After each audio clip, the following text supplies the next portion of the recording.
अस्सलाम वालेकुम। आज मैं आपको सिंपल शलवार की कटिंग और स्टिचिंग बता रही हूँ। ये 2 मीटर में बनी हुई है और इसमें मैंने लास्टिक डाला हुआ है। तो ये लास्टिक वाली है, आप नाड़ा भी डाल सकते हैं। ये मैंने कपड़े को टेबल पे बिछा लिया है इस तरीके से 4 फोल्ड में, और उल्टा करके कपड़े को बिछाया हुआ। ये दीवार की साइड ओपन लेयर्स हैं और मेरी साइड ये बंद लेयर है। ऊपर जहाँ नाड़ा या नेफा लास्टिक वगैरह जो भी डालते हैं उसके लिए ये खुली लेयर्स हैं, और यहाँ पे मैंने बंद लेयर नीचे की साइड मोहरी की साइड रखी है। अब मैं सबसे पहले ना 2-2 इंच की ये मार्किंग कर रही हूँ ऊपर की साइड, कमर की साइड।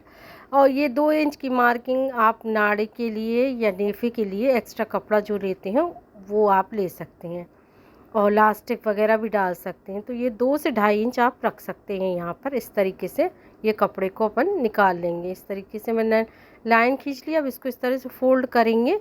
उसके बाद मैं यहाँ से लंबाई लूँगी, यहाँ से रख के यहाँ तक नीचे की तरफ मैं लंबाई ले रही हूँ। मेरी रेडी लंबाई 38 है और 2 इंच सिलाई का मार्जिन यानी 40 इंच पे मैं इस तरीके से मार्किंग कर लूँगी 40 पे। तो ये मेरी मोहरी का हिस्सा बनेगा नीचे की साइड। यहाँ पे आप ऐसे ही भी फोल्ड कर सकते हैं कपड़े को, या फिर यहाँ पे आप बकरम की पट्टी भी लगा के फोल्ड कर सकते हैं। अब यहाँ पर जो ओपन लेयर है वहाँ पे 3.5 इंच मैं छोड़ रही हूँ। ये 3.5 इंच आसन के लिए है और बाकी मैं घेर में ले लूँगी, और इतना हिस्सा मैं आसन के लिए छोड़ दूँगी। 3.5 इंच पे मैं डिस्टेंस रखूँगी।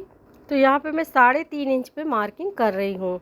ये 3.5 इंच पे मार्किंग करने के बाद 11 इंच है मेरा हिप का 4th भाग, उसमें 2.5 इंच की लूजिंग के साथ मैं 13.5 ले रही हूँ इसकी नीचाई आसन की। आप 13.5 से 14 यहाँ पे ले सकते हैं।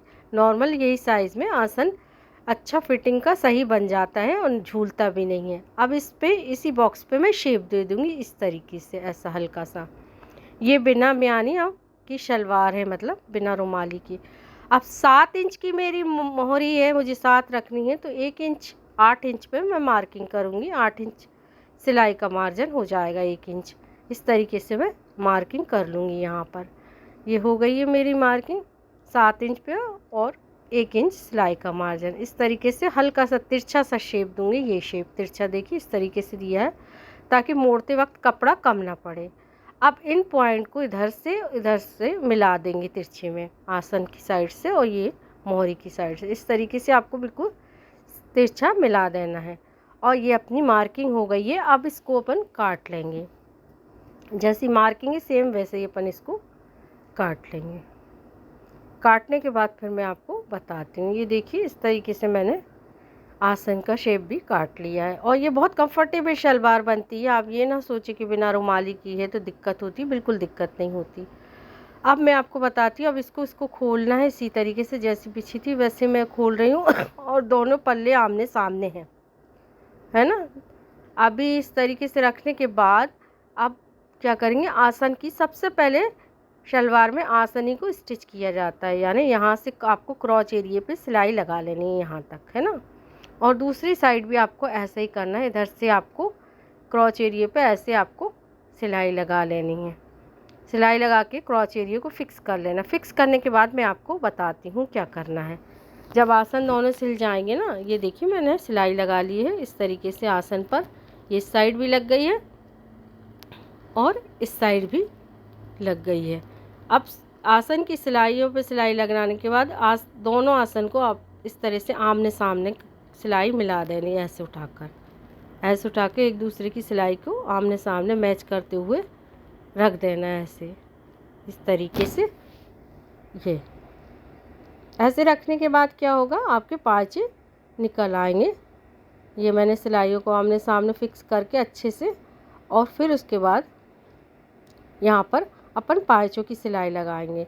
तो पाँचों की सिलाई लगाने के लिए मैं नीचे से शुरू करती हूँ, मोहरी की साइड से, क्योंकि अगर मोहरी की साइड से करो तो मोहरी की साइड नीचे ऊपर नहीं होती है ना, मतलब झूलने आने का डर नहीं रहता। इस तरीके से लाते हुए मैं एक आसन पाँचा सिलूँगी और आसन पे ख़त्म कर दूँगी इस पॉइंट पे, और दूसरा पाँचा भी मोहरी की साइड से ही मैं ऐसे नीचे से सिलाई लाते हुए आसन पे फिनिश करूँगी। तो अपने दोनों पाँचे रेडी हो जाएंगे। फिर उसके बाद नीचे से अपन गोल फोल्ड कर देंगे इसकी मोहरी, वो मैं आपको बता दूँगी बाद में।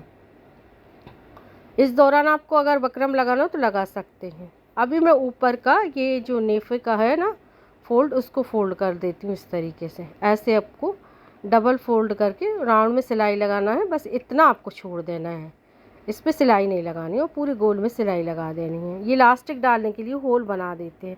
ऐसे आपको डबल फोल्ड करके रखना है और जितनी आपकी इलास्टिक की चौड़ाई है उस हिसाब से आपको यहाँ पे नेफा बनाना है। इस तरीके से पूरे राउंड में सिलाई लगा दूँगी मैं और थोड़ा सा होल बस 1 से 1.5 इंच का ऊपर रखूँगी इलास्टिक डालने के लिए। मैं सिलाई लगाने के बाद आपको बताती हूँ। ये देखिए इस तरीके से सिलाई लग गई है और ये होल बच गया है, यहाँ से इलास्टिक इंसर्ट हो जाएगा अंदर। नेफा सिलने के बाद मैं इलास्टिक डाल दूँगी, उससे पहले मैं पाँचे सिल लेती हूँ। तो पाँचों का जो तरीका मैंने आपको बताया था वैसे ही सिल रही हूँ।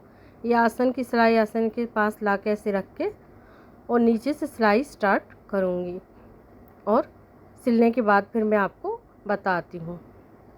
ये इस तरीके से आपको सिलाई लगानी है, कुछ भी आपको एक्स्ट्रा नहीं करना है, ना कपड़ा दबाना ना कम करना है। अपने आराम से आधा 1 इंच का सिलाई मार्जिन लेते हुए आपको यहाँ पे आसन पे सिलाई ख़त्म कर देनी है। यहाँ पे सिलाई ख़त्म करने के बाद फिर मैं दूसरा पाँचा भी इसी तरीके से जोड़ लूँगी और जोड़ने के बाद फिर मैं आपको दोनों पाँचे दिखा दूँगी। आप ज़रूर बताइएगा आपको मेरा ये वीडियो कैसा लगा, इजी है कि नहीं, बिगिनर्स बना सकते हैं आसानी से कि नहीं बना सकते हैं। कमेंट्स करके आप लोग मुझे बता सकते हैं और कोई भी डाउट हो तो क्लियर भी कर सकते हैं। यहाँ पे मैं दूसरा पाँचा भी सिल लेती हूँ और सिलने के बाद मेरी शलवार बिल्कुल रेडी हो चुकी है। बस नीचे का मुझे ये फोल्ड करना है मोहरियाँ।